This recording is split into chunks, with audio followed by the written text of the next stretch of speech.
for coming out. And you can see from what we're talking about here that this is a much bigger conversation that needs to take much more than an hour.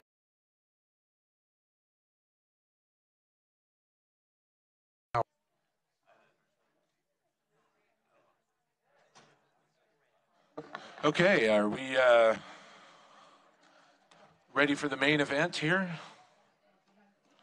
So I'd like to call to order the regular meeting of the City Council of the City of Healdsburg. Let the record show that all council members are present. Please join me for the Pledge of Allegiance. I pledge allegiance to the flag of the United States of America, to the republic for which it stands, one nation, under God, indivisible, with liberty and justice for all. I would like to make a little swap in the agenda. I'd like to move public comments on non-agenda items to right after the approval of minutes. So moved. Second. Is there with that change to the agenda, can I get a motion to approve the So agenda? approved. Second.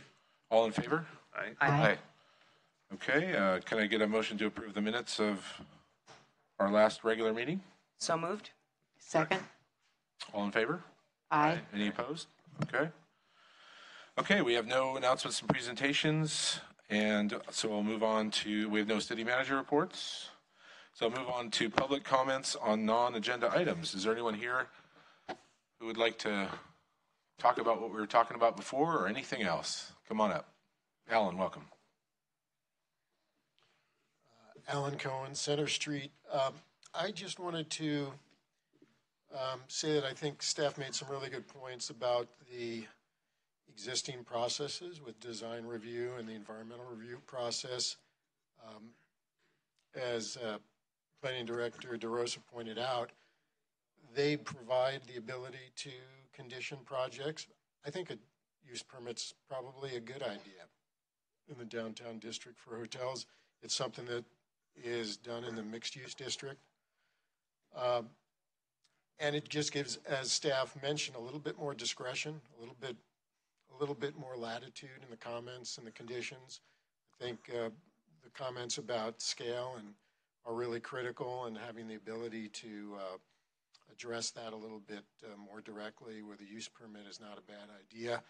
I would discourage the idea of using that process to turn it into a "what are you going to do for us" kind of a process. I think anyone deserves kind of a idea of what their expectations are, and it shouldn't be used to just approach potential projects and find out, try and elicit benefits over and above what is kind of normal. But I think there's a good conversation. It's a good idea to continue it, and don't think a use permit's a bad idea. Thank you. Thank you.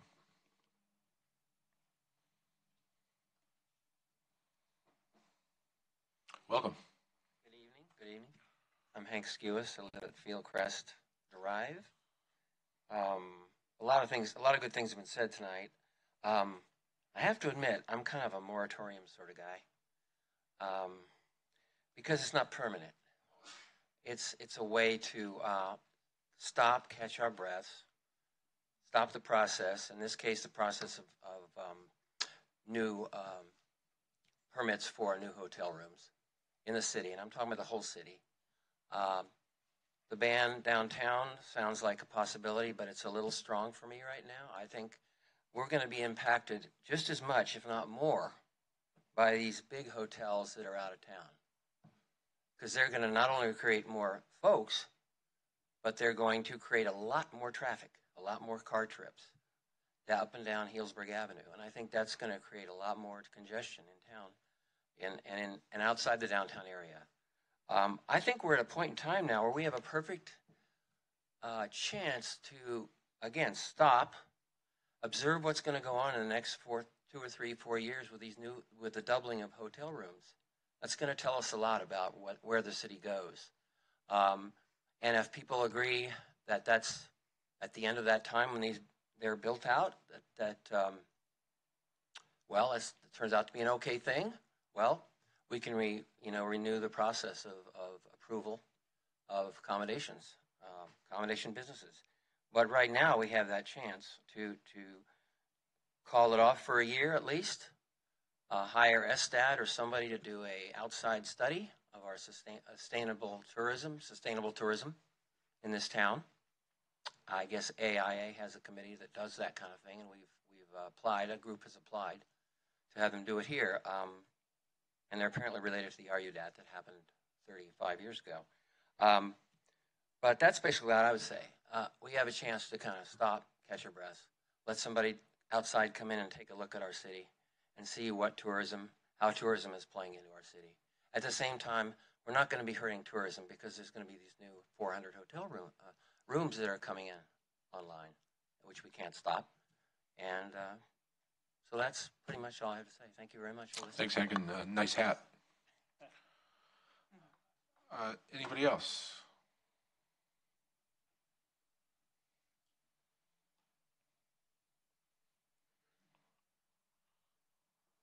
Robert, welcome. Good evening, Robert News. I'd like to address a couple things that have been brought up. One was about how we need to have growth. We have to have growth. And that, I would hope, in most people's minds would immediately beg the question, well, one inevitably needs to have growth, one we just have to keep having growth on and on. And that leads one to immediately realize, well, that's absolutely impossible. Growth cannot go on and on in biological systems, in financial systems, in any kind of system. If growth keeps going on and on and on with no end, that's a cancer. That's going to lead to destruction. It's going to lead to decay. It's going to lead to catastrophe. There may need to be growth up to some certain point, but at some point one wants to come to an equilibrium that is healthy. So far as hotels go, I think we may be at that equilibrium. I think that once the hotels that are already in the pipeline, which might more or less double the number that we have now, I think we will have definitely passed that equilibrium. If we leave things open so further hotels beyond those in the pipeline can be built, then I think we quite obviously will be well past that equilibrium. And then I wanted also to comment on the idea that people who would like to visit our city but cannot readily, instantly find a hotel room may be going out into the neighborhoods, finding houses to buy, buying them up, and reducing the affordable housing supply. I suspect there's an element of truth to that. I think there probably have been instances where people have actually done that. Now, I think that there's a much larger factor in that situation, which is that the more wealthy visitors we have who come, the larger the number of people who will go out into the community looking for properties to buy. Not necessarily so much because they can't find a hotel room, but because they think this would be a worthwhile investment. I think to the extent that there are people who just, on something of a whim, will buy a house because they can't immediately find a hotel room, to the extent that there's a significant number of people, to the extent that the imbalance of wealth in our society is so great that there's a significant number of people who can just lightly do that.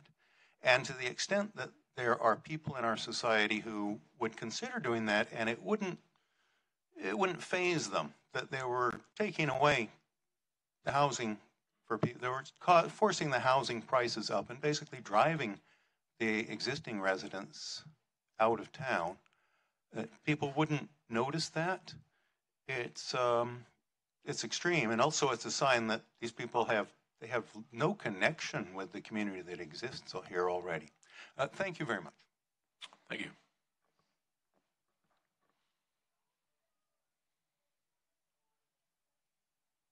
Anybody else? Mark.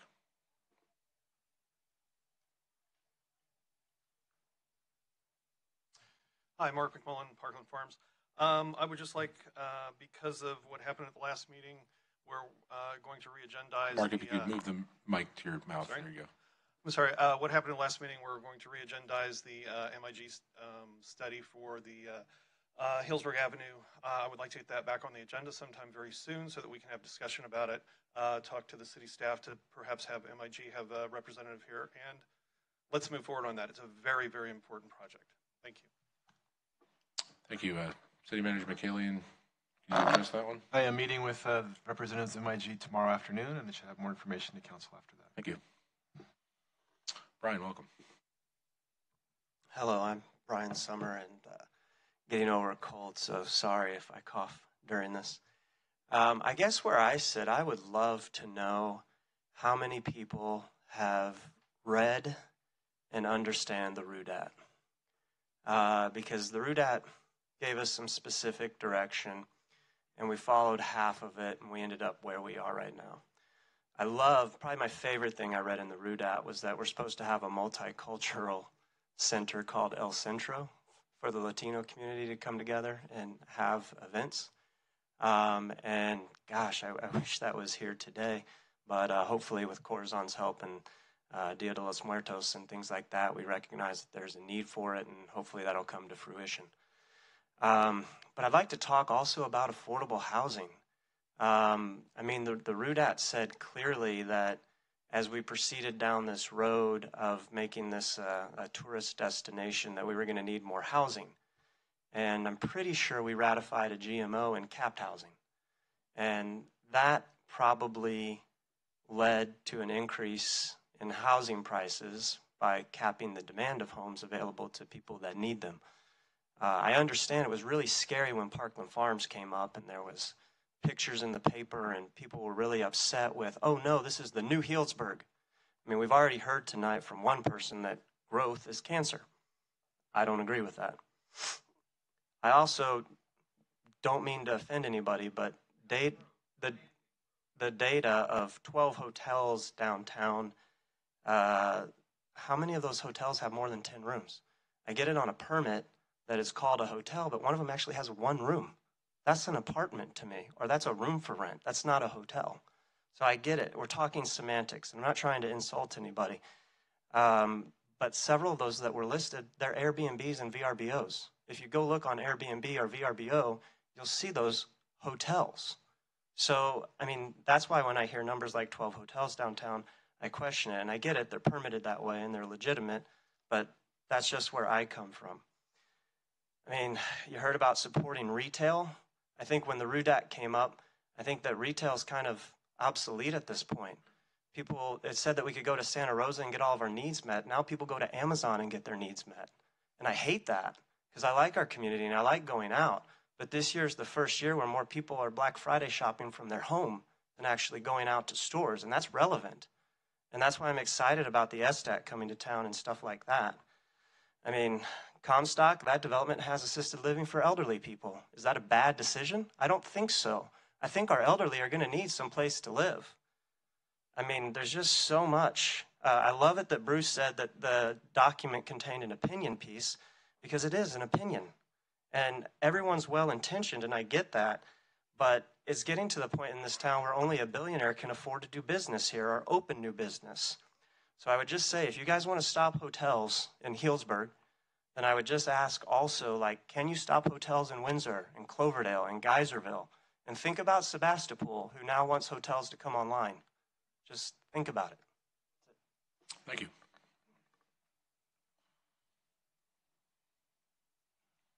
Anybody else with a comment on a non-agenda item?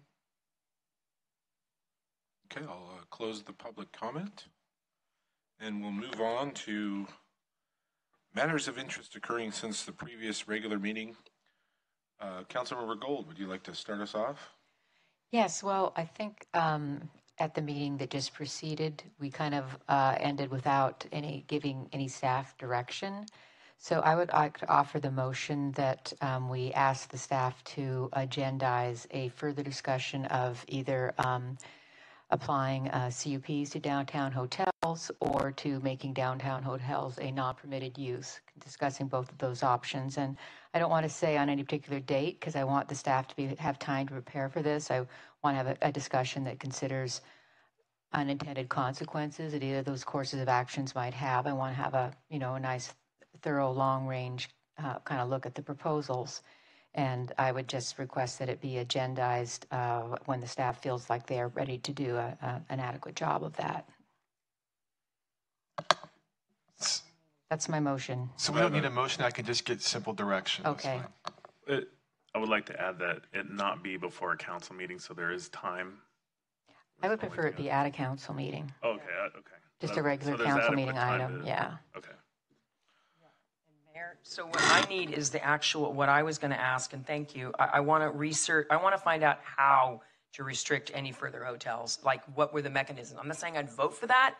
I just want to know the process. So I want staff to research specifically how to restrict or not moratorium, whatever verb you want to use. I want to know how it's done so that we can look at that, and absolutely want to look at unintended consequences. That's going to come up anyway because economics will lead us there. But I just want to know when we can have this meeting, and I want to know maybe next meeting we can find out from staff how much time they need, because I definitely would like to move forward on it in terms of knowing more. I want to learn more. I don't want to vote without knowing more.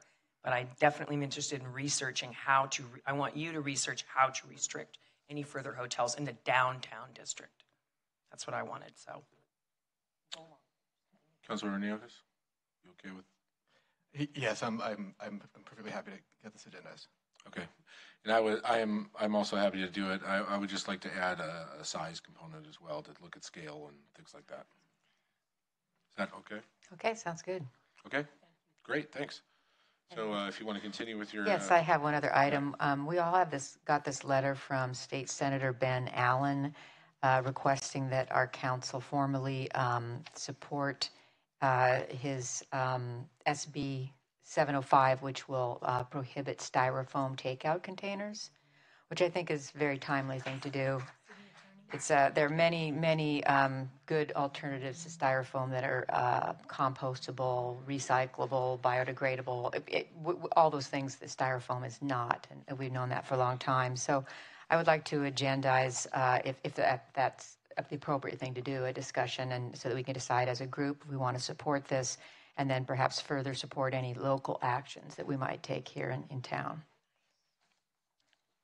Good. Okay. So consensus to agendize this. I do believe they're asking for a resolution, so that will come in front of council as well, and we will be able to have that discussion and any further action at that point. Sounds great. Thank you. Is that all you had, Councilmember Gold? That's it. Councilmember Higley. Just a couple things. Last week I was up at NCPA, and we had our L&R legislative kind of reviewing the objectives from last year and kind of what they're looking at for next year. One of the things that I thought that part of the reason I brought it here was, if you recall, when we were up at the League of California Cities, I think Councilmember Neokis, we were there, and remember we all went on the steps of the Capitol to oppose the small cell thing, and they had mentioned that event coincided perfectly, that helped with the preventing that small cell bill from going through. So they acknowledged that. It sounds like there may be some other form of that legislation that's going to pop up in 2018. So that's one that they're keeping an eye on from the standpoint of protecting privately owned utilities, safety, reliability, and engineering standards. So that's something that we'll be, keeping an eye on. The other thing I wanted to bring up was I had a real good conversation with one of the constituents in my neighborhood, and we just through the conversation, a lot of good things come up about what kind of reinforced about connecting Healdsburg, from Kennedy Lane to Parkland Farms to Fitch Mountain to just all sides. That the discussions that we have, we represent all of Healdsburg, and I think it's important to keep that in mind. It included everything from, we talked about everything from bike paths and how do we get that more incorporated. And we start down that path during the campaign.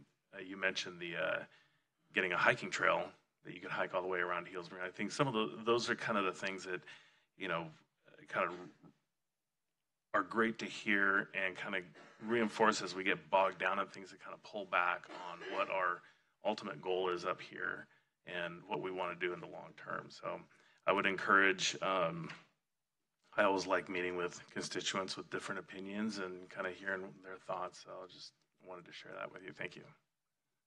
Vice Mayor Mansell? I was fortunate enough to meet the day after our last meeting with Cafe Lucia's owner, who happens to be in the room right now.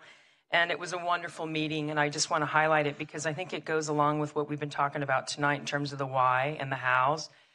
What I really appreciated was sitting down with a business owner in Healdsburg and talking to her about the impacts of the roundabout and also the construction that happens when you do build a hotel right next door to a restaurant, and all those sensitivity issues that our directors suggested are taken into consideration before we build a hotel that actually impacts, and then you do another big construction project that actually impacts that southern district of our town, which is our door. That's our doormat. That's our front door, rather.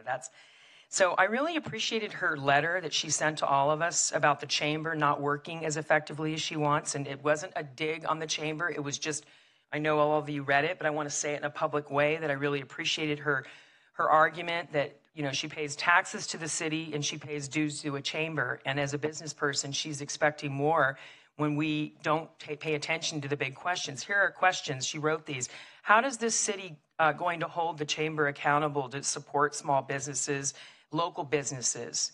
How can the city support the chamber? How can we support the chamber other than giving it money? And we do give it money. And HTID passed exactly as it was supposed to pass, except only 5 years instead of 10. So the businesses that came to, I think it was 2 meetings, but maybe it was more, and we all heard and we all supported. I was very much a supporter of getting that going. What's it going to take? Another question. What's it going to take for the business to get served in this town? And as a local owner, she shared with me, and I witnessed her staff there that morning with their children. She's a devoted member of our community who has a small business, a delicious restaurant that everybody I'm sure knows about, I hope. But she does have a difficult location, and that moved me to think about my next meeting with a constituent, a woman that decided to give her home up right after the fires on Fitch Street for free to one of our city workers, and also gave her house to a teacher friend of mine from Santa Rosa so we could open our schools because it's post-fire. Didn't charge a dime, didn't fill out one form, gave her second home to somebody. And as some of you know the story, I met with her and she said she's just so delighted to be able to help. She wished she knew more what she could do as a second homeowner. She sure showed up for us. Had a wonderful meeting with her. I also went up to the Shed and saw a film called Look and See, a portrait of Wendell Berry. What an amazing film. It was a community event, $20 ticket. I went upstairs and got to hear about Wendell Berry's center, and it really instilled in my mind why we're a farming agricultural community, not just grapes. We have this thriving farmers market, and I really got a very strong dose of Wendell Berry. And it was a beautiful film, and I highly recommend the council to see that one. It's called Look and See, a portrait of Wendell Berry. The Senior Appreciation Dinner, once again, Chef Plass, since 2005, has been serving our seniors. I know that whole origin of the Senior Appreciation Dinner. What a night, or what a day, actually. It was a dinner, but it started early. Director Themig, I can't tell you how much I appreciated the style, the energy that your staff put forth. I know that the Senior Center is well taken care of now with Anna Grant. Y'all were in your black and white tuxes, escorting our most honored guests, our senior citizens, up a red carpet. It was an amazing experience. I was there with all my council members, and we really appreciated your style, your attitude toward nobody is above you, nobody's below you. You treat people with so much respect. I want to thank you for that, Director. I really appreciated yesterday. It was a really nice way to ground myself back into my community. The Villa is a wonderful place. We own it. We may not manage it right now because Cayman Corporation has it, but I just want you to know how much I appreciated the work yesterday. But Chef Ploss, thank you. The origin of our senior dinner is a real testament of what really matters. Just like the plaza, we have elderly people that are appreciated once a year up there at that Villa dinner. And I'll tell you, it's a source of pride. I want to thank you for your time every year. Get all those donations and all those people that want to give the money, including Big John's, a big $1,000. So that was good. And then I want to also talk about the focus on monoculture and just how we really mean. I love how Councilman Nuyokis brought forward this metaphor. I love metaphors of the ecosystem, right? So if we're going to look at ecosystems, let's look at what we don't have to do. We don't have to choose one thing. We don't have to be one path. And I do read the RUDAT, and I'm really glad that we're talking about it because I think the SDAT, I just got a copy of this. I don't know if the person wants me to hold it up. This is like the beautiful, this is the December 4th. This is it. They're going to be submitting the SDAT, which is the modernized RUDAT, except it's called a different acronym. And I just want to clarify to my council members, because we can't talk to each other. The problem with this situation is we got Brown Act. I mean, our attorneys telling us all the time, stop talking to each other about anything. But I do think, well, anything that's not appropriate because we don't want to get in trouble. Do we have insurance plans, by the way? But just wanted to go into 2018 with a little understanding of my legal. But I just wanted to make sure you knew that I'm hearing from a lot of people about ecosystems and about our town. There is a false dichotomy to say that I'm against tourism any more than anyone in this room is against people making money and having an understanding of what it means to be a vital culture. And I think that cancer is heavy for me because I know a lot of my family members have died from cancer. It's uncontrolled growth. I like clarifying definitions because in my classroom, we talk about words like alternative news or false. Anyway, we got to be careful about words because words do matter. I received about 11 letters about tonight's message. They couldn't come tonight for the work session, but all of them were concerned about not a ritzy town, not a New York City atmosphere, not another hotel that's going to make us 40-year residents said they don't want another Disneyland. And I know that may seem ridiculous to the people that are making big bucks off the town, but I don't know what I can say other than think about it. It's special, it's small, and as Bruce Abramson so lucidly said, along with Chris Herod and our beautiful Gail Jonas, we're lucky to be here with smart people. Let's listen to them and not just take time up and say that we care, but we're not really going to listen to the smartest people in the room. Sometimes they're not up on the elevated. They are actually reading a poem, they're sharing their stories, and they're helping us understand. So I had a really full last 2 weeks. Mayor, thanks for letting me share. Thank you. Councilmember Niokas. I'll be brief. I hope everybody had a happy Thanksgiving because I did. I had a lot of people at my house, so it was a fairly quiet week, 2 weeks. But specifically, Councilmember Gold and I met with the Health Action Network to the official transfer of the baton. When we have some really good constructive ideas, I'm sure we'll be hearing from Councilmember Gold coming in the near future. We all went to the topping off at the 101 Dry Creek and got a tour of the bones of the structure. That was. It's always interesting to see things in progress. And then the final thing I'll say about the senior appreciation dinner, which I thought was my takeaway, is it's a humbling reminder that we're part of what we do is yes to serve the commercial interests that want to do business here and make sure that they're doing the right thing for the community. But it's also to remember the most frail, and the ones that are kind of out on the outskirts and not really present. But they're part of our community too. And I think that to me is the most powerful message of that dinner is it's all about everybody, not just especially the ones that are forgotten. So. Again, it was a great event, and I'll second the congratulations to Director Themick, but really the whole staff jumped in. It was great. It's such a neat thing, and I was proud to be a part of it. Thanks. Thank you. That was a fabulous senior appreciation dinner. It was a little bit different in that. Director Themig and his team were in black ties and tuxes, and I thought that was a really nice touch. And I thought Anna did a really good job. And Gary, you're as executive chef, you and your team cooked another juicy turkey and ham. It was great. And I'd also like to recognize Councilmember Niokas for going out and delivering to people who were homebound a number of meals. And that was a great time. And just one other thing that I did in the last week, which was interesting, is I go out to local schools. And so I was able to go to St. John's first grade and see Councilmember Higley's daughter Charlotte's class. And they had a bunch of questions prepared for me, and kind of our running joke is that I always say that you shouldn't put ketchup on a hot dog, but if you ask those kids, that's all they want on their hot dog. So that was a really fun time to go in there, and I really enjoyed doing that. And also, right before Thanksgiving, right here in this room, we had the 2 second grade charter classes from Healdsburg Elementary. That would be Mrs. Petterite and Mrs. Hadley's class.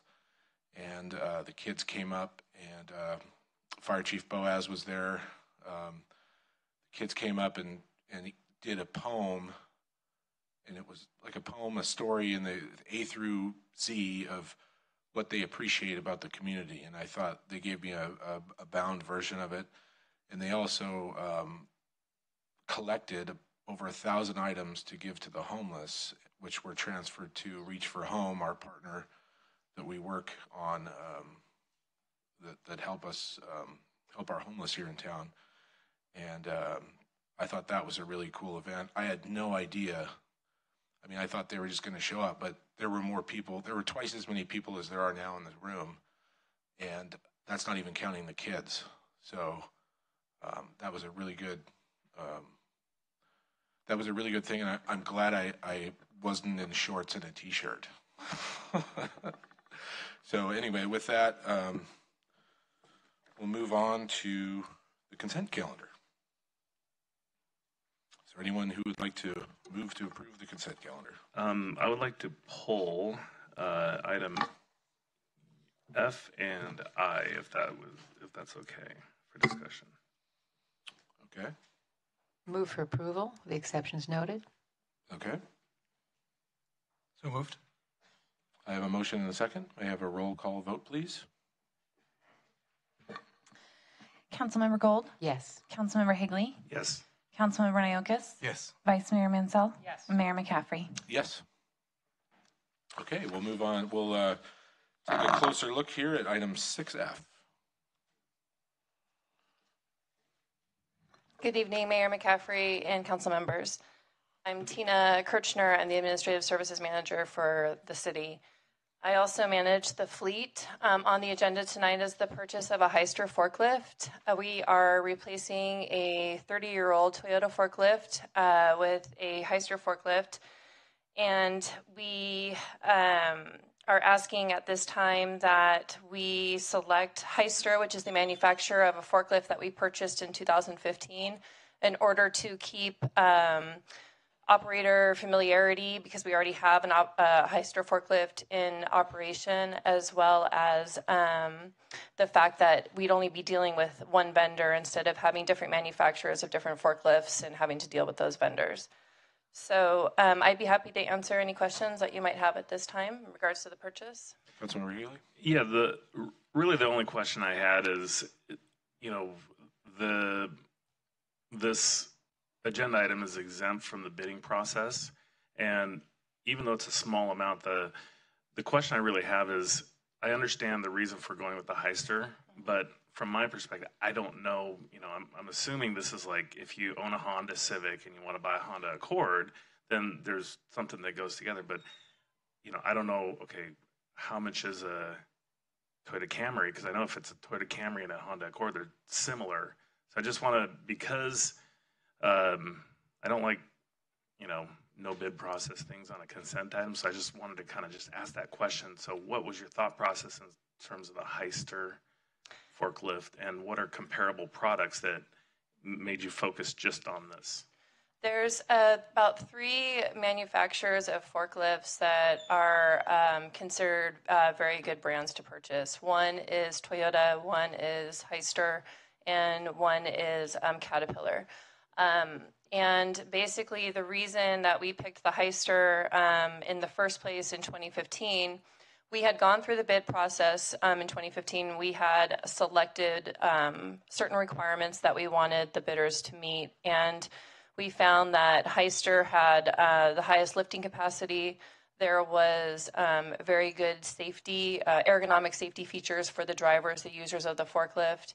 And they also had numerous technicians within Sonoma County and over 50 retailers on the West Coast for Pape Machinery, who is the distributor for Heister. So when we did do the bid process in 2015, we actually found that there was really only about $1,000 difference between Toyota and Heister at the time. Holt was more expensive. They're the Peterson Cat dealer. So we decided, because Toyota didn't meet the specifications that we were looking for, that's why we went with Heister. So in doing a little bit more research for this conversation tonight too, I did reach out to Sonoma County, who just recently purchased a Heister forklift for their Sonoma County Probation Department. And they basically had requirements that they wanted the bidders to meet. And again, Toyota came in lower, but they didn't meet the requirements that Heister could meet. And still very competitive with their prices. So that's about as much information I can give you in regards to that. Okay, yeah, that's fine with me. It's open. So one of the questions I have, City Manager, that I would like to have answered that probably connects to what you're asking for, Councilman Higley, is the question of consent agenda items and expenditures. And it's already been raised this meeting about the MIG contract for $450,000 that MIG wasn't even present, that this council decided to vote for. I did not. I think I also had one other person that did not. And so one of the things I was hoping is that we could make a decision that we're not going to spend that much money without the people, not this particular item, but consent agenda items where we're spending a certain amount of money. We should have the person or the people that are getting the award of the bid, they should be present so that if the council has a question, could we possibly do that? Or should we just not have them on the consent agenda? Because $450,000 to MIG without MIG even being in the room when we award that for that complete street project that no one on the dais except for Mayor McCaffrey knew about, I felt blindsided me and made me have to vote against my council. So that wasn't a consent item. The MIG was not a consent item. They weren't here, and council chose to award that. So what is the process for consent, though? So consent items are typically normal business items. So again, it's a vehicle replacement, it's a vehicle purchase. Those are normal business items. I believe that if council wants to have this discussion about what goes on consent and what doesn't, a better way to do this is when we do talk about protocols and what goes on agendas and what does, how things get on the agenda. But typically when you see consent items, it's their normal business items that that if a council person or a community member has a question on, they can always request it to be pulled. So I think there's a misnomer about a consent item trying to be hidden or trying to slide through for whatever it may be, but those are typically business items, normal business items that we have the authority, the items typically budgeted, all the information's in the staff report. Again, they're just, like I'm saying, like I'm being a little bit redundant here, they're normal business items that the city undertakes that goes on consent. The council still has the ability to pull it, just like Councilmember Higley just did. The community still has the opportunity to ask for the item to be consent during public comment if they wish to do that. So I think it's... I'll go back to this afterwards then. Okay. Thank you. Sorry to take you off that path. Thanks. Any other questions about this item? Anyone from the public has any questions or comments on this? Okay, seeing none, I'll bring it back for discussion or action. Well, I'd like to offer a resolution if that's okay. Go ahead. I'd like to offer a resolution approving the purchase of a Class V Heister forklift H100 FT in the amount of $59,275.28, authorizing the city manager to execute the purchase contract with Pape Machinery Handling and approving an increase in budget appropriations in the vehicle service fund in the amount of $9,477. Second. We have a roll call vote, please. Councilmember Gold? Yes. Councilmember Higley? Yes. Councilmember Naokis? Yes. Vice Mayor Mansell? Yes. And Mayor McCaffrey? Yes. Okay, now we'll move on to item 6I. Good evening. Assistant City Manager Ali Pialati. The action before you is to adopt a resolution approving an agreement between the City of Healdsburg and Portola Systems, Inc. for information technology support services in an amount not to exceed $95,725 and authorizing the city manager to execute the agreement. Little bit of history. In 2013, the city entered into a 5-year agreement for an amount not to exceed $300,000. That agreement was to both provide routine and special project support services. The city has exceeded the contract amount with a year still remaining on the contract. 2 things contributed to that situation. The 2013 scope was underestimated, as well as additional special projects that were unanticipated, as well as in August, the coordinator vacated her position with the city to pursue other endeavors, and Portola has been serving a much larger role than what was anticipated. The city conducted an outside recruitment and has provided an offer to a candidate with strong technical experience and education. The candidate is currently in the background process. If all goes well, the gentleman could be starting before the end of December. The interim manager, also, we did go ahead and hire a part-time interim manager to actually conduct an assessment of the division, because we do realize we've been using outside services too much, and I need to understand what that balance is. And that report of her findings is expected to be provided to the city within the next week or so. The proposed agreement will enable the city to continue using Portola's systems services through the end of the fiscal year, just through June 30th. That should provide sufficient time to receive and analyze the assessment report, give the new information systems manager time to provide his own feedback on the division's needs, as well as formulate the best plan for the city and division going forward. The proposed agreement will have a monthly maximum of $13,675 for a total 7-month contract amount not to exceed $95,725. Staff will return to council before June 30th with a realistic plan going forward. That concludes staff's report. Councilmember Hagley? Yeah, so again, this one, it's really only 7 months, and we're talking 95,000. So I appreciate you kind of clarifying, and we had a chance to talk earlier to kind of get an idea of really the original bid. There were some things that, you know, hadn't been taken into account, or it was done clear back in 2013. And so, you know, with computer software, technical stuff, there was additional hours that going from 30 to 40. So I wanted to kind of highlight that in this, because as I kind of look at this, yeah, maybe $13,000 a month, but when you break it down over the 5 years, it's really maybe about an extra $1,300 a month underfunded based on the entire contract. And so I appreciate you walking us through it. And then this is one item that I did check with Councilmember Neokas, just to send him a text, hey, are you Brown acted out on this topic? And so because he's our tech guy, and he was able to kind of walk me through and the difference between different levels of, you know, how, you know, crucial some of this stuff is. And so I am looking forward to the discussion next year as we look to renew the contract and all that. So thank you for the additional education on this topic. Councilmember Neokas? Sure, and I'll just color that with a little explanation of one of the topics that Councilmember Haley asked about was, is this an appropriate use of an outside firm? And I think it's absolutely, you know, these kinds of line items, management, network security, backups, network infrastructure, these are things you really don't want to be, you know, and these are specialties. These are specialty expertise that it's best to rely on you know, an external provider to bring that level of, you know, sophistication to the table. So yeah, this makes perfect sense to me.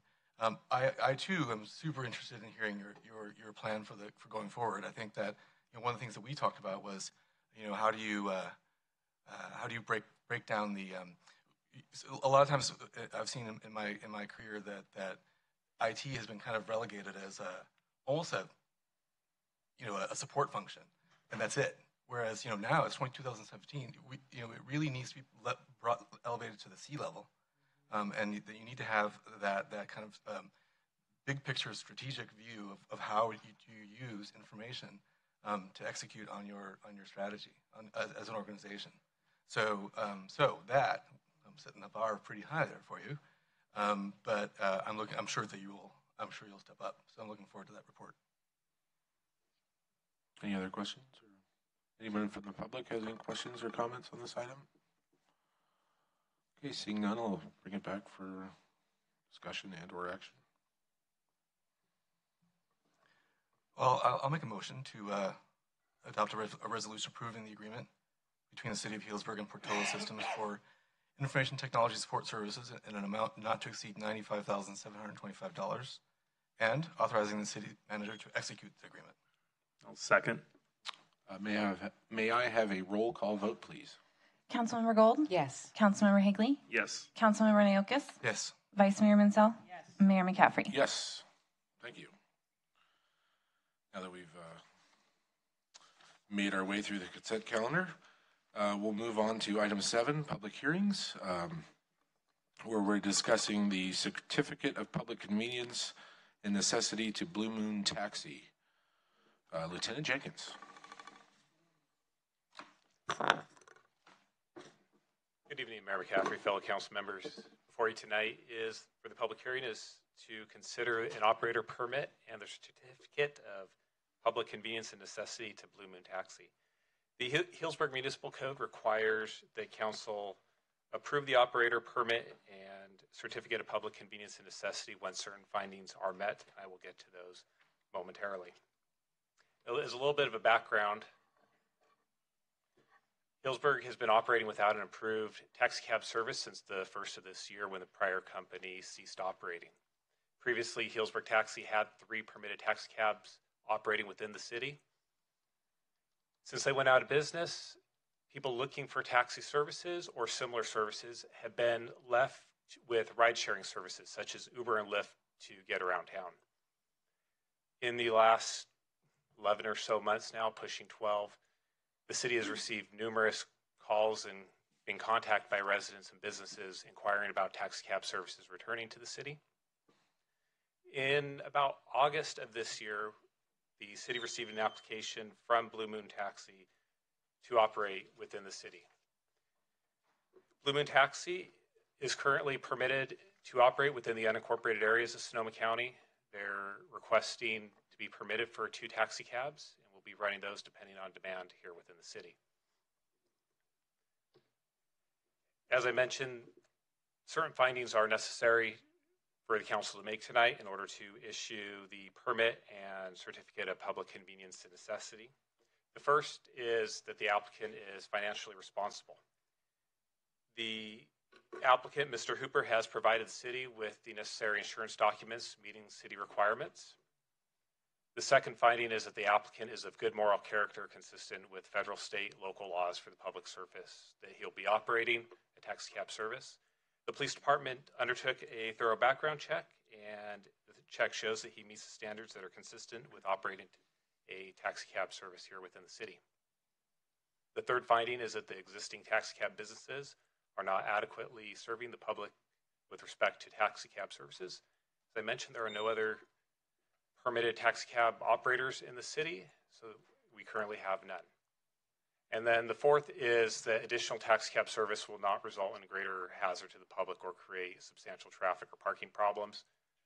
Again, with no currently permitted taxi cab service, the addition of the up to 2 taxi cabs with Blue Moon Taxi should not create any additional hazard or increase traffic. And as I had previously stated, the prior operator was licensed for up to 3. With that, staff's recommendation is to adopt a resolution to issue an operator permit and approve a certificate of public convenience and necessity to Blue Moon Taxi. Yeah, any questions? Councilmember Higley, you had a question? Yeah, a couple. And if you go back to the slide about the rates, there's a rate 1 and 2. Yes. So I didn't understand what are each of those columns? So my understanding between the rate 1 and rate 2 is demand hours. So in a higher demand area, you have a higher rate, similar to your ride share where you have surge pricing. Okay. Yeah, I'm excited about this. I've took a lift from John and Zeke's to Parkland Farms, and it was $15.99 on Friday night. Cheaper than a DUI by far, but still, I do look forward to having a taxi. Couple of questions. Is the operator here? Yes. Will there be any kind of a? Yeah, if you want to come up to the podium and turn on the mic there, welcome. Yeah.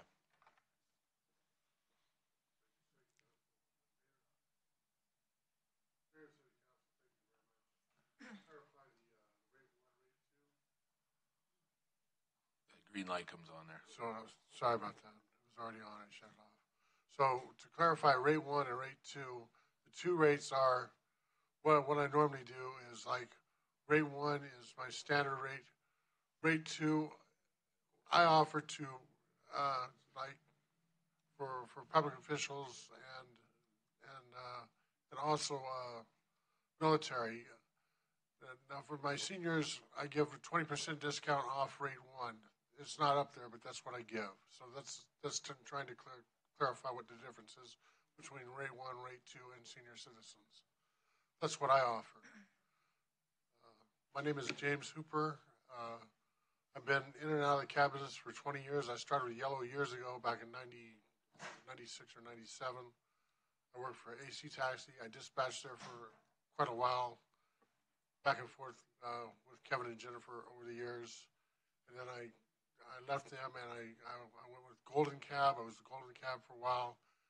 Back with AC for a brief little period, and then on to A1 Cab for a little while. And then, of course, 2 years ago, I came into business for myself with Blue Moon Taxi.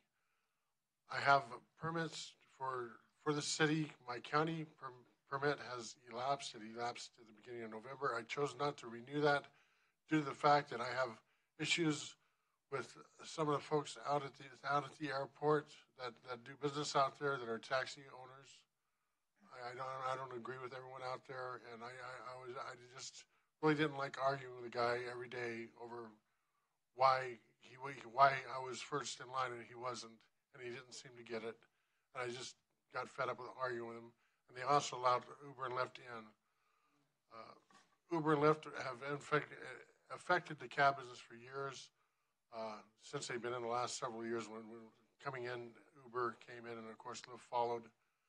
It's cut taxi business way down, but people like taxis. They do. People still like taxis. It's the old-fashioned way of doing business. It's been there forever. It's before Uber and Lyft ever existed, and there was payphones and there was radio dispatch.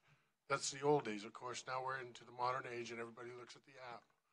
I have an app that's online. It's I pay taxi ads for so many calls, and it's there. And also, my business is listed. I would do that for Healdsburg also, if you allow me to come in and do business in your town.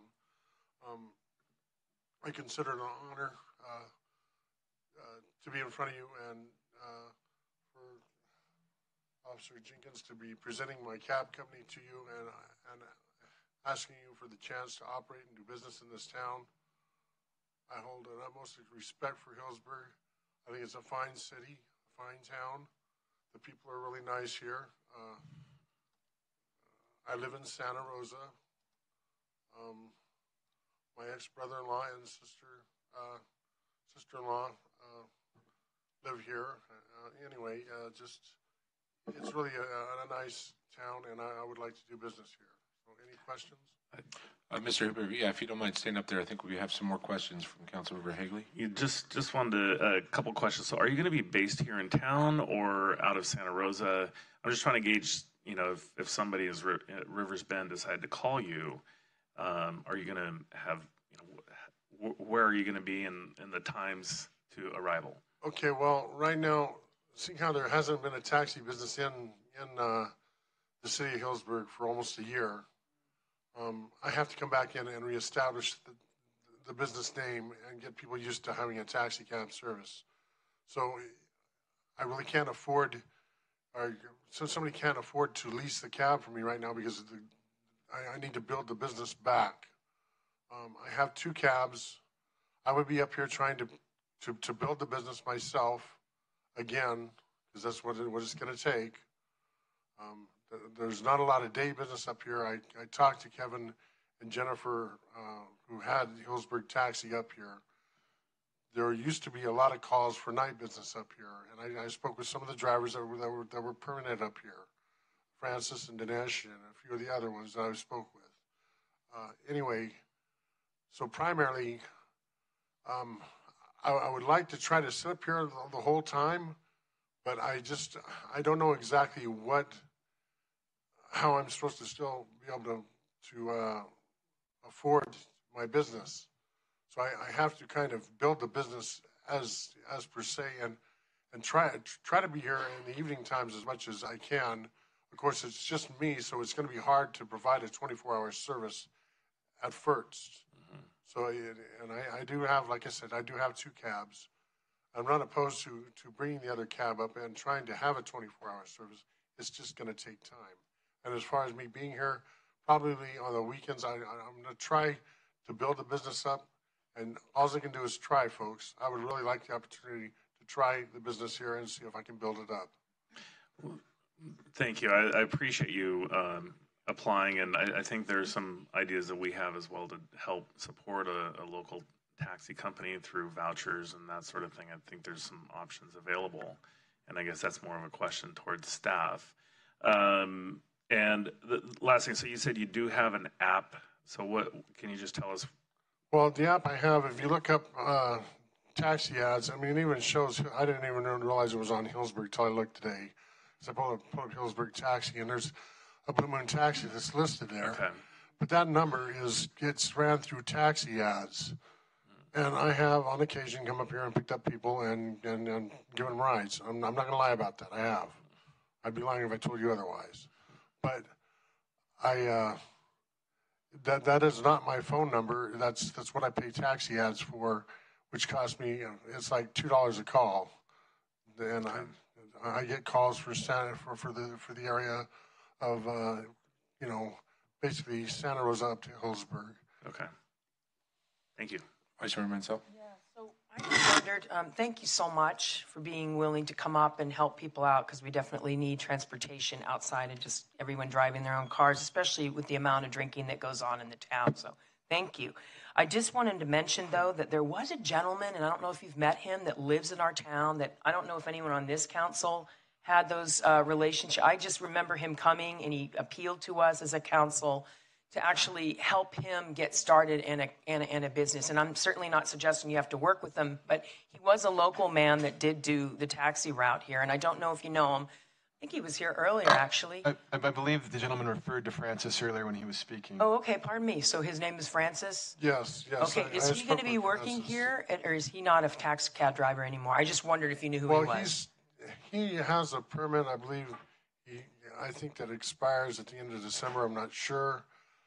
I have to wait, I guess, until I'm able to have my cabs inspected and whatnot. Francis, I explained to Francis, I need to build up the business. I mean, if he comes in and he leases the cab, I need to be able to have. Sure. That's your business decision. I don't mean to suggest I'm coming. I was just wondering, because he was already a cab driver here, and he lives here. He lives just down the street from me, and I've just seen him walking, and he's just somebody that's familiar. So I think you know him, so I'm not going to say. I just remember city manager very vividly being asked by Francis to help him get back in when a company did in fact fold. I just saw 3 of the articles in the paper about it. So when AC did have their demise, AC Taxi, he was really actively asking the council to support him, and I don't think I did enough for him. So I bring that up. I hope I can do more for you. I'm really supportive of getting taxi service up here. I am concerned about the airport. So are you able to drive to the Sonoma County Airport and drop someone off? Yes, I can take somebody to Sonoma County Airport. I just cannot pick them up there anymore because I did away with my county permit. Okay, so right now, if I needed you at the airport, I'm not calling you because you can't go there, but you could take me there. No, but I mean, I cannot pick up there. No, that's true. I mean, I know other cab owners that are down there that I could refer somebody to. I do go to the Sonoma County Airport. That's where I would go. So that's probably the most valuable route for me, because that's where I need a ride, because the airport only goes to there, and I take the bus a lot into the city, so thank you. I just want to make sure. And also with the SMART train, we definitely need to get to that train sometimes on a cab, to get to the station there, because there's not good parking yet, in my opinion. There's not enough parking spots. So just wondered what you could do for me specifically, and how the practicality of your service will impact citizens in this town, as well as the tourists, but certainly people that want to get to the airport. Well, I'm looking forward to growing the business up here and providing that service so that I can eventually get to being 24-hour service and provide, you know, the locals, of course, definitely for like grocery store runs, hospital runs, doctor's appointments, need to get for travel. Yes, and as far as Francis goes, I may incorporate him back once the business gets built up enough where he can make enough money so that he can afford to be in the taxi and pay me my lease. Thank you, Councilmember Neokis. Vice Mayor. Thank you, Mr. Mayor. So I'm the tech guy, right? But I still use a pencil, so I get that. There's some technologies that just don't ever outgrow. They endure. So my question is, well, first of all, I have a question for the process in general, not for your service, but as far as your service is concerned. Would you be open to talking about some sort of an arrangement where a partnership between the city and the businesses to maybe to help, maybe some sort of a guarantee program where you're guaranteed a certain minimum or something like that, where you can, so that you can say, okay, I know I will be here on call from X o'clock to Y o'clock. You know what I mean? In exchange for kind of a baseline. I'm just throwing some ideas off the top of my head, but would you be willing to talk about some sort of an arrangement to guarantee your availability more consistently than just when you decide? Yes, I'm open to that. I am. What I wanted to do is I wanted to come in here and try to provide the night service as much as I possibly could. But yes, I would be open for that, yes. Okay. Thank you, Mr. Hooper. I'm going to open it up to the public to see if they have any questions, and we'll, if anything comes up, I might call you back up to the podium, but thank you. Thank you, Mayor McCaffrey. Thank you. Thank you all for your time. Thank you. Is there anyone out in the audience who has any questions or comments on this item?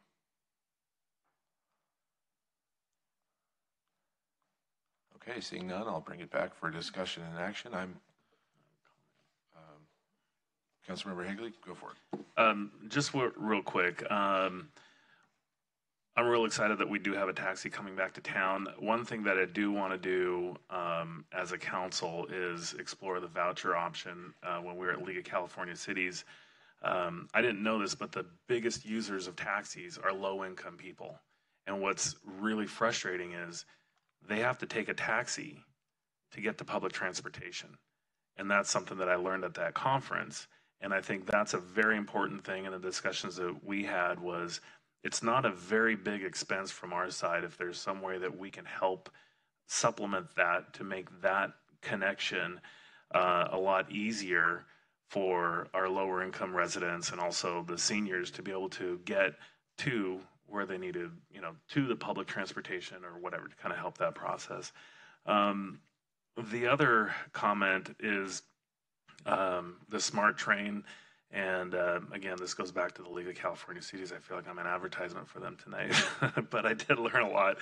As I mentioned before, Councilmember Neokis and I met with the I think it's the political affairs director from Lyft, and they had a program with the SMART train down in Santa Fe where they kind of give credits, and maybe you can touch on the conversations you've had, but I think it's really important that if we agree to bring Blue Moon Taxi to Healdsburg, that they're considered one of our local small businesses and that we do whatever we can to get rides from them to support them to get that service back up and running. And if there's anything that we can do from the voucher side, and I think that's something maybe for a future discussion, but I'd like to kind of hear your if I can interject for Councilman Yokas, we actually had a voucher program in place with Healdsburg Cab. It was based out of the senior center, so it didn't last very long because Healdsburg Cab went away, Healdsburg Taxi went away. So we actually already had the bones for that program. We could work with Community Services Director Thea Meganana at the senior center and talk to Blue Moon Cab. The challenge with that is those rides probably take place in the day, and the challenge we had with Healdsburg Taxi at the time is same issue. The day use wasn't as high as the evening use, and so it's trying to balance those. But I believe that Anna or Mr. Thieme could work with Blue Moon Cab to see if we can figure something out. Do you have a comment? Go ahead. So one of the things that I know everybody's aware of is that we were talking about the shuttle system in general and looking at different ways for people to get around. And so one thing I wanted to openly state on the dais tonight with this decision is that we really are looking for good service. And I know you can provide that. I know that you wouldn't be in business if you didn't think you had that, because you're only as good as your last customer. So if your last customer's happy, that's where you head in terms of marketing. And so one of the things I would like to see, and I don't think this can be anything but an aspirational statement, because I don't want to manage your business. You're going to do it the way you're going to do it, and you're going to be successful based on your own principles. But one thing as the city is talking about transportation is to maybe look into a local driver. And I say that not just for the gentleman that I alluded to earlier, but I think it's really important that we do have access. And that 101, being on the Sonoma County Transportation Authority, it's just crazy. The 101 can be such a block. So I hope that we can get a local driver or somebody eventually. I'm not saying you can do that overnight, but I think that would be really helpful to get somebody that can be here. And maybe that could be that person working for you or whatever. But I really appreciate your willingness to serve us. I just hope it becomes a service that is local and feeling good. And I can support what everybody else said about vouchers, supporting a system where we do honor people that are, using your service and guaranteeing you things. But I don't want to get too into the public-private connection here, because this is your business and you're going to run it the way you're going to run it. But these are just ideas that I'm coming up with. A local driver and service that is really accessible to the locals or in the local vicinity. And that airport thing, I think, is a big one for me. So thank you. Councilmember Neokis. Yes, actually, I have some clarifying questions for Lieutenant Jenkins. I'm curious about the process for this. The lengthy process we had to go through to permit a driver when an Uber or a Lyft driver can just pop up and start driving. What's the distinction, and why did this gentleman need to go through such hoops? So taxi cabs are regulated through our municipal code. Uber and Lyft. Several years back, the Public Utility Commission exerted explicit control over them through their TCP process, blanking on what that acronym stands for. But the POC says they're under our exclusive jurisdiction, and we're going to be the ones that control them. Taxi cabs are not. They go through our city municipal code and how they're permitted. And it's just a process of making sure we get everything, paperwork in place, we do the background check, and we get it before the council for the determination. Thank you. You're welcome. I'm really excited to have this, and I think there's going back to Councilmember Higley, your comments about the transportation in general. I think we've got a really interesting confluence of events in the next few months. Right, we've got an exciting new taxi service. We've got the Hotel Trio coming online, which is obligated to have some kind of a shuttle service between the hotel and downtown. And we've got the HCID, which just passed their district improvement plan, which specifically includes support for transportation services. We've got a new director of transportation coming online. I think that there's some. I'm really excited to see some big idea, plan that we could put together as a community to take all these different pieces. We've got lots of different pieces, and we've got the cabin play. We've got Smart. We've got the Lyft. There's some really interesting opportunities for significant change in the way that we move people around this town. So I'm looking forward to seeing. To hearing what the new director has in mind. I would also like to know, though, going back to the voucher thing, what do you need from us, if anything, to revive that? So nothing right now. I think we'll kick it back to staff. They have experience with this. I know Anna has worked with the senior population before. We'll dust off what we did before, meet with the owner, I forgot your name, sir, of Blue Moon Taxi, and see if there's some opportunities there. That's my comment. Are we ready for a resolution? Absolutely.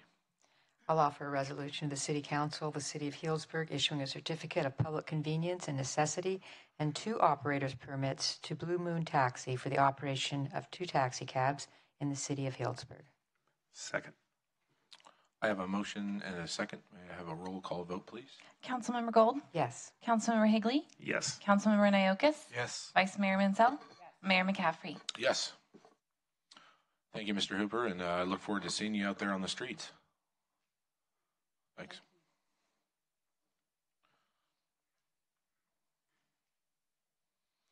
Okay, we have no old business, and so we move on to item 9A, a selection of vice mayor and mayor for 2018. And does anybody have any questions on this one? I think it's pretty... Will it be two actions? I think it can be either.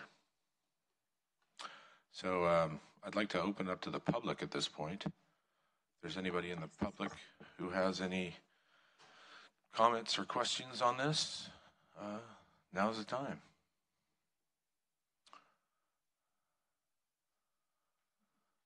Mr. Unger.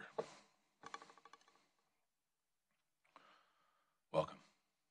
Thank you, Mr. Mayor. Good evening, everybody.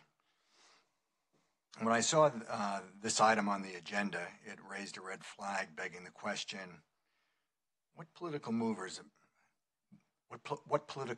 about to be made? Frankly, lately it feels like the prior regime has had its hand on the tiller in the city. Here's what I think is going to happen. I think Bridget Mansell will get the nod as mayor, and rightfully so. Bridget, as you know, sat an extra year in the queue waiting to be named to the vice mayor chair, gaining an additional 12 months of valuable experience. She's a champion of everybody, offers honest opinion, doesn't hold back, challenges, pushes the envelope, doesn't quit, and she just keeps getting better. Leah Gold is the best qualified person for vice mayor, and she should get the nod, but she won't. David Hagley will be nominated instead, which I believe is not in the best interest of Healdsburg at this time, as we are at a crossroads on the edge of a crisis and at a time of transition in this town. At this time, we really don't need an agreeer. We need an experienced leader as vice mayor. The next 2 years will dictate the next 2 years will dictate the next 20 years for this town. I hope it's not a gender issue. Can't we have a couple of women in the top 2 leadership roles at the same time in Healdsburg? In the vice mayor's role, we need Leah's smarts, her balance, her superior experience, her know-how, her informed perspective, her calm, her resolve, her voice of reason, her knowing exactly when the right time is to recuse herself, her impartiality, her ability not to be defensive, her non-allegiances to special interests, knowledge of budgets, metrics, milestones, and her willingness to challenge the status quo and not to be pushed around. An example, given the outcome during the last city council meeting with the HTID going 5 years and not 10, and by the way, from what I heard firsthand in the audience, they were thrilled with the outcome. If it weren't for Leah's ability to be prepared, have full command and understanding of the issue, and to concisely articulate the item before the council and also the public, we might still be here we might still be there right now. David and Joe are very good people and will have their time, but experience should always trump politics and personal ambition, and both of these gentlemen could use the extra year of experience, just like Bridget. Let's make certain the 2 best qualified people at this time get the nod for mayor and vice mayor. That's Bridget and Leah. For the betterment of Healdsburg, I urge you, the council, to think, listen hard, and decide wisely. Thank you very much. Thank you. Anybody else?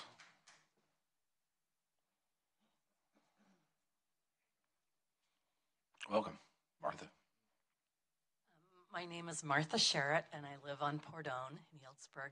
And I also wish that Leah would be vice mayor because I think she more adequately reflects the voting population in this town.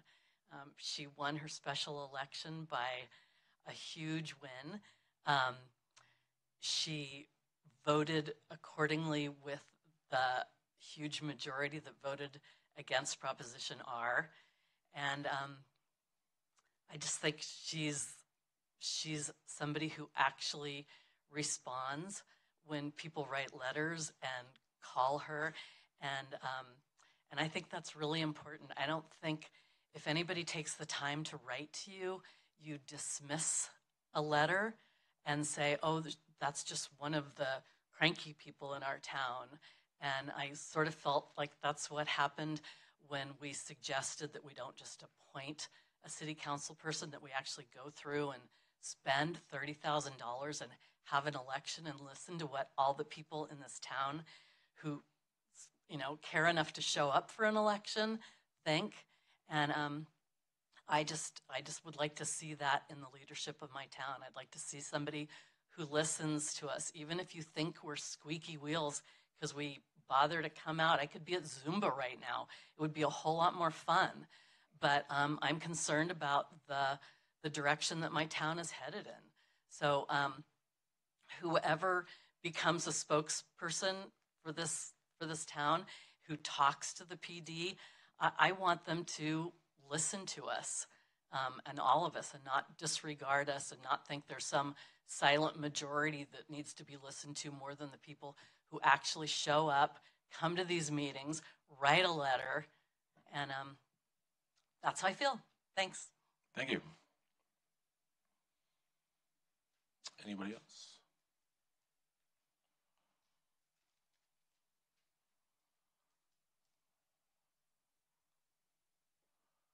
Marilyn, welcome.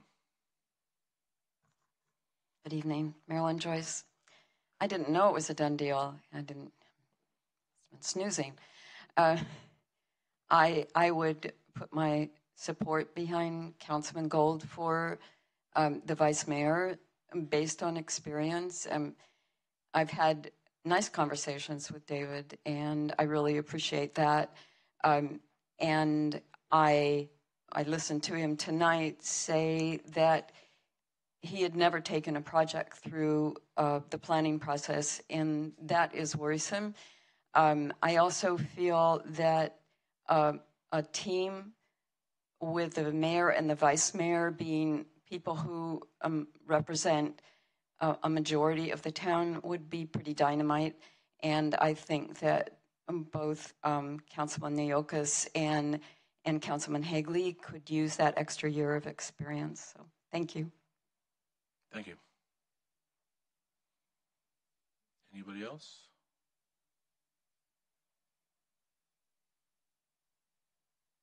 Okay, I'll close the public comment.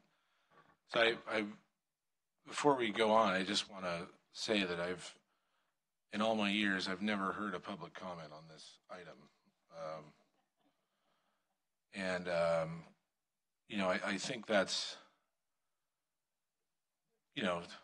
that's interesting, and that you get some comments on that, because I think that all of us up here are qualified to be mayor or vice mayor. And, it's one of those things where, I'm the one who is definitely not going to do it. And I'm actually, I'm happy to be stepping out of this role.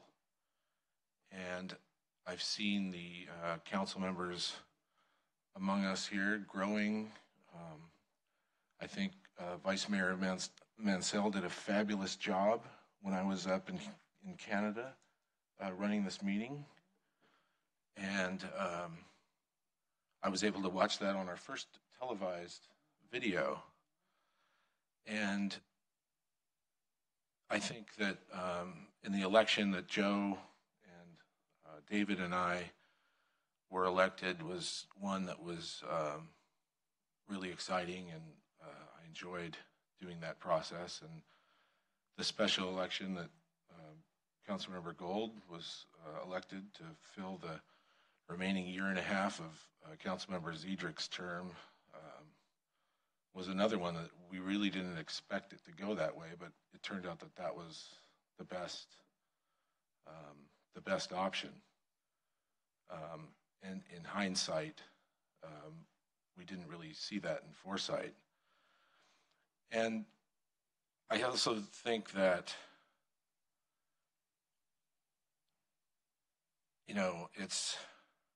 it's a really tough position to be in, and looking at so many people that are so qualified and who, I think we talk about us gelling, you know, and in that case, I have to say, Councilmember Gold, I know that you know, your special election was for a year and a half, and I think that was a great thing. But I think that I'd like to nominate Councilmember Hagley for vice mayor, and I'd like to also, in that same motion, nominate Vice Mayor Mansell to be our mayor in 2018. I'll second that. Is there any further discussion? Yeah, since I'm probably a safe one here, I don't know. Bridgette Mansell here. So I just want to echo just some concerns about future, and I absolutely support the mayor's notion that anybody could do it equally. But I have waited 3 years, and I definitely am feeling good about the fact that I had 3 years. So I only argue the point that I think is already out there, which is that experience matters. I do feel that, you know, Mayor Hagley, and clearly by the second of my council, a fellow councilor, Leah Gold, she's already seconded it. So I think that's kind of clear that she's ready to go. I just want to bring it up, though. I think it's really important when we talk about the culture of our city, and city manager and city attorney, you understand, and our city clerk, who isn't here, but being handled well by Raina Allen. Thank you for taking notes tonight. It's really a historic moment, you know, and I think that what we need to do is really look at it like, okay, Mayor, you can make your argument that, you know, we just move forward and everyone's equal, but I wasn't equal last year. I'll just say it. I'm not going to get all attitude about it, because let's not do that. But I wasn't ready for 2 years, 3 years. So there is something to be said about humbleness and modesty and waiting for your turn. I'm getting videotape right now by Gary Plass again. I think the hard part, it's already there too, Gary, if you need it. I think the hard part for me is that I just want to make sure we're making decisions always for the best interest. And so Councilman Hagley, when you said earlier about looking at the whole decision is based on, you know, not just our neighborhood or not just development interests. I mean, we have the SDAC coming up. Hopefully we're going to get that. It shouldn't put too much weight on it, but I just want to make sure, Mayor, and I gracefully accept the nomination, but I also have a concern with people don't trust us, and they don't think that somehow we're in a place where we're going to do the right thing, even though we're right here every night that we're on this dais trying to do a transparent job. That was why I ran. So I'm happy that there's some of you still here tonight videotaping me and helping me to understand my duty. But Mayor, I would caution us to just be aware that it is important that we don't have double standards, and that if I was not good enough in my second and third year to even consider being vice mayor because I wasn't making motions and everything, then I just want to bring that up, because I want to make the culture of this dais to be anybody can come up here and run for office. And it doesn't mean because of a gender issue. Certainly in 2017, I think our citizen Unger said the best. Why not 2 women? But clearly the other woman on this dais doesn't want the job because she just seconded it, and I can support the decision that she's making to concede and go ahead and maybe wait for another time. But I do want to make the argument that it's erroneous thinking to suggest that everybody here has equal footing when it comes to experience to run a meeting.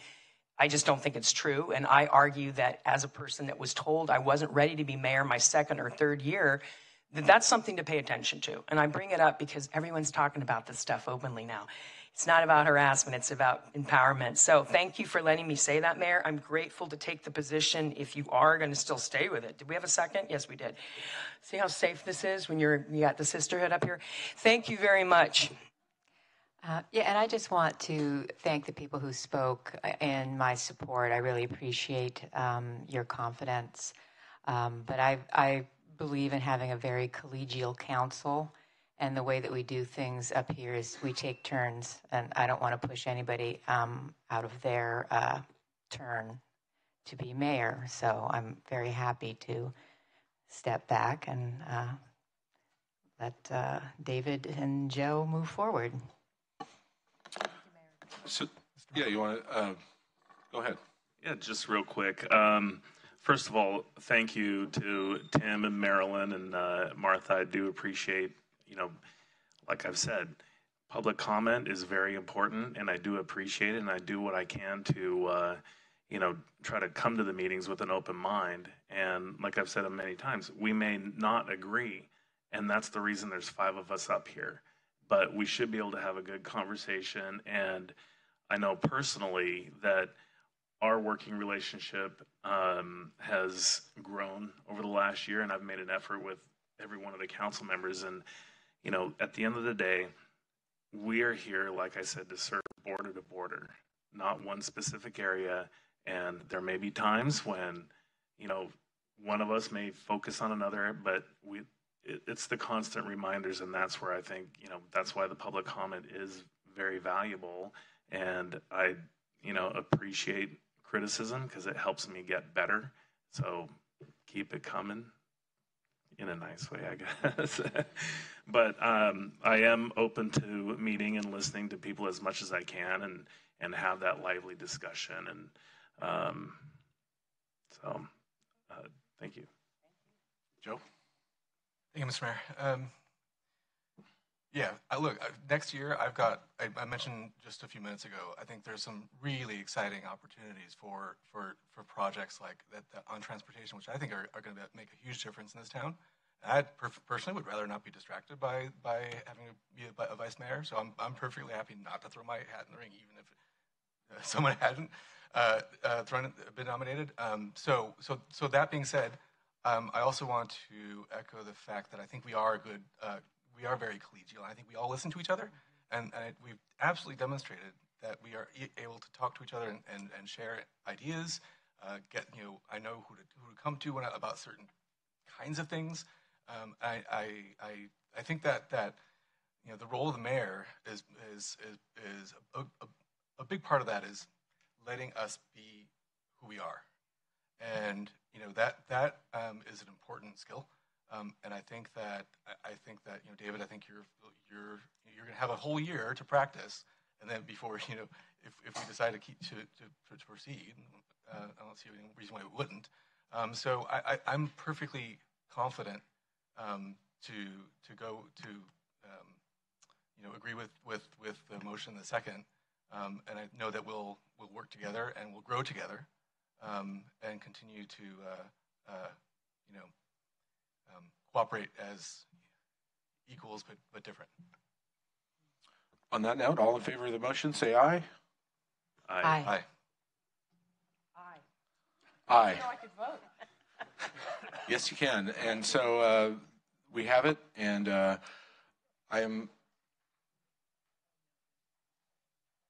it's by motion, right? Right. Okay. So I am also looking forward to a Mansell administration. Thank you. I don't sell men. Okay, all right. It is like bridge over Very troubled good. on a jet plane. And Leah, I have enormous respect for you. I think you know that, and I think we think a lot alike, and I would love to collaborate with you at any time. And the other 2 gentlemen on the council, I think very highly of you, and I will be here to support you for at least another 3 years, and I will be here to support my mayor as well. Thank you. I'm going to need that. So, thank you. Thank you. Great. So now we move on to 9B, where we talk about city council meetings and work session dates for 2018. And I know that there's January is a little bit up in the air, but City Manager McKillian, you want to take that away? Sure. So this is the meeting schedule for the starting in 2018. Some big changes I should say, is the typical first and third Monday for January. Because of where they fall on holidays, we're asking to reschedule those to really the second and fourth Mondays of January. We talked about this at a previous council meeting. Also, if you take a look at February 19th and September 3rd, those are holidays. Those are Mondays that fall on holidays. So we're asking to move those to the following Tuesday. So rather than having it on Monday, February 19th, which is a holiday, we would have the meeting on February 20th. Rather than having the meeting on September 3rd, which I believe is Labor Day, we would have it on September 4th, which is a Tuesday. The other one item of interest to look at is we were dark this past July. We're proposing the same. And you also have a number of meetings on the second page which look at budget and Measure B, and so forth and so on. I do understand that a councilmember may have a potential conflict on one of the dates, but we can always come back and reschedule once we get that determination. That concludes my staff report. Any questions or concerns? Yeah, I was the one that mentioned that I might have a conflict on the suggested March 12th goal-setting meeting. I should know within a couple weeks whether that's the case, so I would just hope that you might be open to rescheduling that one if it doesn't work out for me. March 12th, goal-setting, yeah. Maybe do it on the following week or whatever. Okay, good, thank you. And I'll probably be in Canada again for the 6th of August. What is my motion? So by motion, if we get an action, or public comment, I'm sorry. Anyone here in the public have any comments on this? No? Okay. I'll move to adopt to reschedule the certain city council meeting dates as scheduled that fall on a holiday and approve the city council meeting schedule for 2019, including the anticipated work sessions and special meeting dates, with the understanding that we, of course, might need to reschedule as needed.